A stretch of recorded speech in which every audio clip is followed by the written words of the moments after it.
Welcome to my channel housewife Sandhya. নমস্কার বন্ধুরা, আশা করি আপনারা সবাই ভালো আছেন।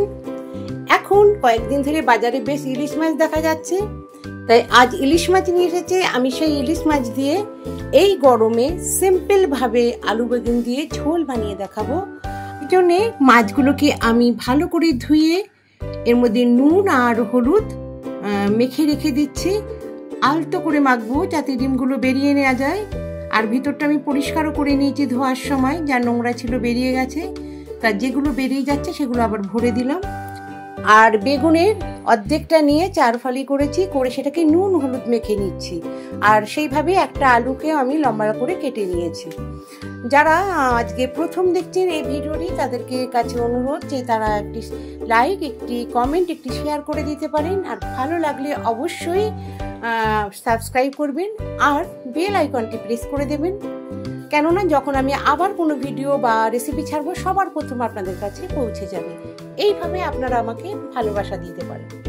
এবার আমি নুন হলুদ মাখানো মাছগুলোকে তেল গরম করে ভেজে নিচ্ছি। তো ডিমগুলোকে ওর মধ্যেই সেটআপই রয়েছে, যেগুলো কয়েকটা বেরিয়ে গেছিলো সেগুলো আবার আমি ভালো করে ভরে দিয়েছি। এবার এভাবে আলতো করে আমি মাছগুলোকে ভেজে নেব। আর এটা খুব আমি হেলদিভাবে বানাবো। এখন গরম, আমরা সর্ষে বাটা দিয়ে খাই, কিন্তু আমি এটা খাবো না, কেননা এই গরমের মধ্যে এত রিচভাবে কিছু বানাবো না, সিম্পল। আর যারা মনে করছি আমরা এটা দিয়েই খাবো আর অন্য কিছু বানাবো না, এটা তাদের জন্য।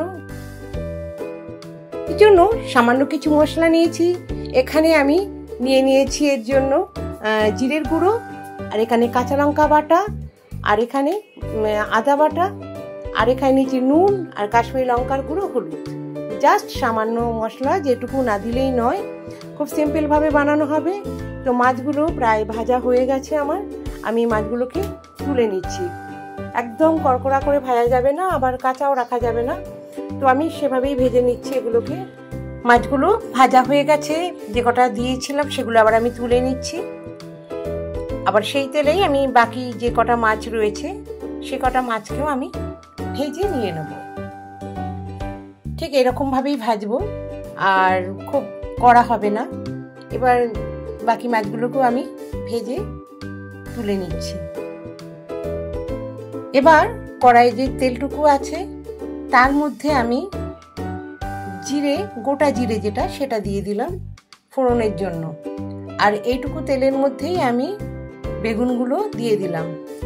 বেগুনগুলো নুন হলুদ মাখানো ছিল, এই জন্য খুব বেশি তেলের প্রয়োজন পড়বে না। বেগুনগুলোকে আমি ঠিক যেমন বেগুন ভাজা হয় সেভাবেই ভেজে নেব। বেগুনগুলোকে এক পাশ হয়ে গেলে তারপরে অন্য পাশ ভাজবো। এর জন্য আমি এভাবে এক পাশ হয়ে যাবে, এর জন্য আমি এটাকে এক পাশটা প্রথমে ভেজে নিচ্ছি, লাল করে ভেজে নেব। তারপরে সেটাকে উল্টে দিয়ে অপর পিসটা ভেজে নেব। তো আপনারা যারা আমার ভিডিওটি দেখছেন তারা প্রথমেই একটা লাইক দিয়ে দেবেন, কেননা অনেকেই কমেন্ট করে লাইক দিতে ভুলে যান। তাই আশা করব আপনারা অবশ্যই লাইকটা দেবেন। এবার আমি বেগুনগুলোকে ভাজা করার জন্য ঢেকে দিলাম।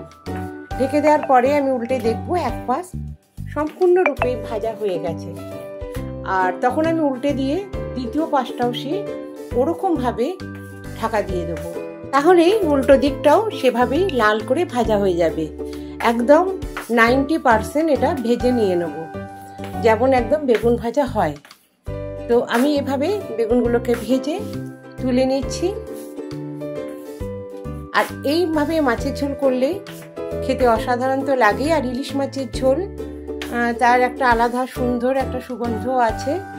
বেগুনগুলো ভাজা হয়ে গেছে। আর এটাকে আমি প্রথমেই বলেছি খুব সিম্পলভাবে বানাবো, আর এই গরমে যাতে কোনো রকম শরীরে এফেক্ট না পড়ে। তো এবার আমি সামান্য ওর মধ্যে তেল দিয়ে নিলাম।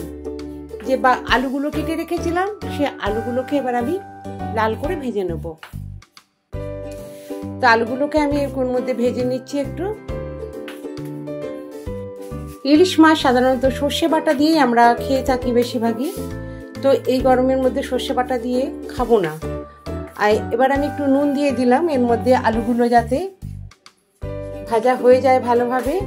আর নুনটাও আর হলুদটাও দিয়ে দিলাম, যাতে হলুদ আর নুন একদম মিক্সড হয়ে আলুটার একটা ভালো কালারও চলে আসে।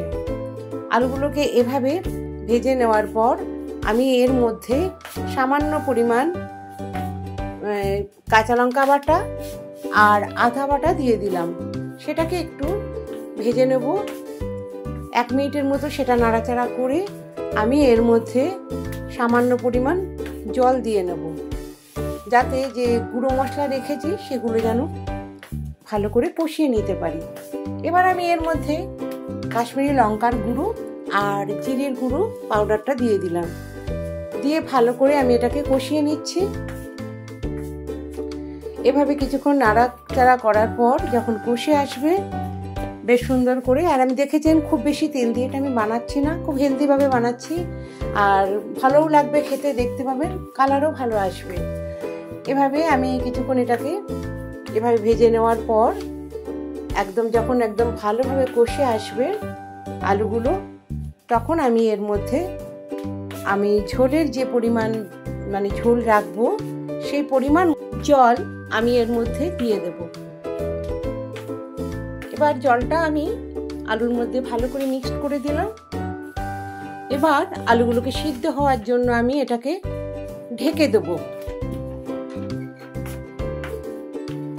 5 মিনিট বাদে আমি খুলে দেখব যে আলুটা বয়েল হয়েছে কিনা। এবার আমি একটু দেখে নিলাম আলুটা বয়েল হয়ে গেছে। এর জন্য আমি এবার এর মধ্যে যে আমি বেগুন বা মাছের টুকরোগুলো ভেজে রেখেছিলাম সেগুলোর মধ্যে আমি প্রথমে মাছের টুকরোগুলোকে আমি এর মধ্যে দিয়ে দিচ্ছি। আর মাছগুলো যাতে সিদ্ধ হয়ে যায় এর জন্য আমি মাছগুলোকে দিয়ে দিলাম, আর বেগুনের টুকরোগুলোকেও আমি এর মধ্যে দিয়ে দেব।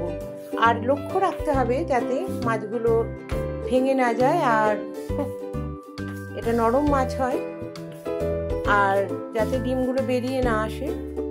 তো এবার বেগুনগুলোও দিয়ে দিলাম ওরমভাবে। তো বেগুনগুলো দিয়ে এবার আমি এটাকে সিদ্ধ হওয়ার জন্য আমি কিছুক্ষণ ঢেকে দেব। 2 মিনিটের মতো ঢেকে দেওয়ার পর আমি এটাকে তুলে দেখছি। আর আপনারাও যতটা গ্রেভি রাখবেন সেই পরিমাণ বুঝে দেখে নেবেন। আমিও যে পরিমাণ গ্রেভি রাখবো সেই পরিমাণ আমি দেখে নিলাম। মাছগুলো, বেগুন এবং আলু খুব ভালোভাবে বয়েল হয়ে গেছে।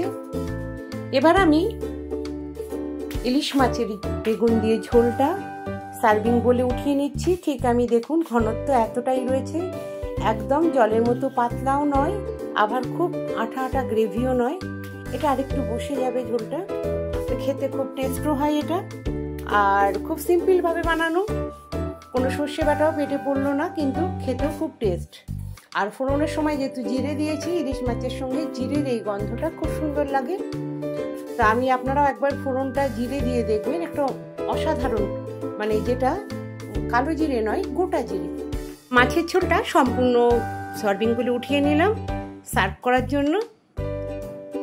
এইভাবে আপনারাও একদম হালকা পাতলা ভাবে এরকম ইলিশ মাছের ঝোল বানিয়ে ফেলুন, আর দেখবেন খুব টেস্টও হয়। আর এটা দিয়ে খেলে আর অন্য কিছুর প্রয়োজন হয় না। তো আমার কমপ্লিট আমার ইলিশ মাছের আলু বেগুন দিয়ে ঝোল, আর এটা আমরা খেয়েছিলাম, খুব টেস্টও হয়েছিল। আর এটা গরম ভাতের সঙ্গে অসাধারণ লাগে, আর কোনো কিছু প্রয়োজনও পড়েনি। যেখান থেকেই আমার এই ভিডিওটি দেখছেন তাদের প্রত্যেককে আমার অসংখ্য ভালোবাসা। ভালো থাকবেন। আজকের মতো এখানে, আবার আসবো আমি নতুন কোনো ভিডিও নিয়ে আপনাদের সামনে।